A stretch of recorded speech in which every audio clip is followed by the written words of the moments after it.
पहिला टप्पा आहे खिचडीचा, म्हणजे आपल्या जेवणाचा मूळ आधारच तो आहे. बघूया हा पाया कसा भक्कम करायचा ते. खिचडीची खरी गंमत कशात असते माहितीये?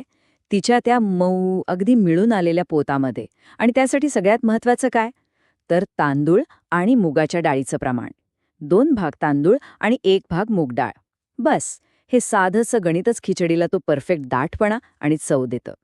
खरं तर हेच या डिशचं मुख्य रहस्य आहे असं म्हणायला हरकत नाही. आता साहित्य बघूया. सगळं अगदी साधं आहे, आपल्या स्वयंपाकघरात सहज सापडणारं. म्हणजे बघा, तांदूळ, मूग डाळ, मीठ, हळद, पाणी हे तर आहेच.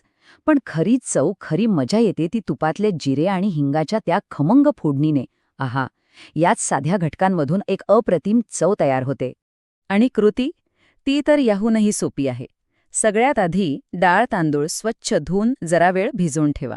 मग काय, कुकरमध्ये तूप गरम करून खमंग फोडणी द्यायची. त्यावर हे भिजवलेले डाळ तांदूळ परतून घ्यायचे, पाणी आणि मीठ घालायचं आणि कुकर बंद. फक्त 2 फार तर 3 शिट्ट्या आणि आपली खिचडी तयार. आहे की नाही सोपं? आणि हे बघा, गरमागरम, मऊ आणि घरभर सुगंध दरवळवणारी खिचडी तयार आहे. म्हणजे आपल्या जेवणाचा पहिला आणि महत्वाचा टप्पा यशस्वीपणे पूर्ण झाला. आता याचा जोडीदाराची म्हणजे कढीची तयारी करूया. खिचडी तर तयार झाली, पण तिची खरी मजा ती तिच्या आंबट-गोड साथीदाराशिवाय, म्हणजेच कढीशिवाय अगदी अपूर्ण आहे. चला तर मग, आता ती चटकदार कढी कशी बनवायची ते पाहूया.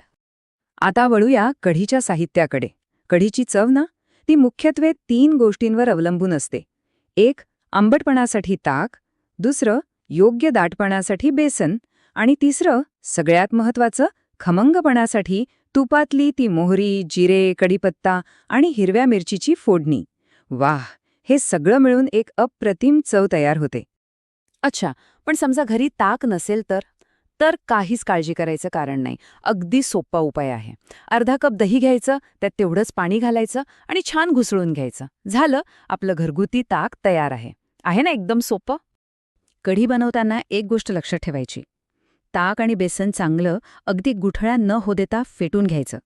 मग खमंग फोडणी तयार करून त्यात हे मिश्रण ओतायचं. आणि आता महत्वाचं, सतत ढवळत राहायचं. बिलकुल थांबायचं नाही. यामुळे काय होतं तर कढीला तो छान मुलायम पोत येतो आणि ती फाटत नाही. वा, आणि ही झाली आपली चटकारदार गरमागरम कढी तयार. तिचा जो काही सुगंध येतोय ना, तोच सांगतोय की आता जेवणाची वेळ झालीय. बरं, आता खिचडी तयार आहे, कढीही तयार आहे. मग आता पुढे काय? आता आलीये सगळ्यात आनंददायी भागाची वेळ. म्हणजे काय? तर हे सगळं एकत्र आणून एक छानसं परिपूर्ण ताट बनवण्याची. चला बघूया हे जेवण वाढायचं कसं ते. आता जेवण वाढण्याची पद्धत बघा. कल्पना करा, एका वाडग्यात गरमागरम खिचडी, तिच्यावर अशी साजूक तुपाची धार, सोबत वाफाळलेली चटकदार कढी, आणि याला अजून रंगत आणण्यासाठी काय? तर कुरकुरीत पापड आणि तोंडी लावायला थोडंसं आंबट तिखट लोणचं. वा, यालाच म्हणतात परिपूर्ण जेवण.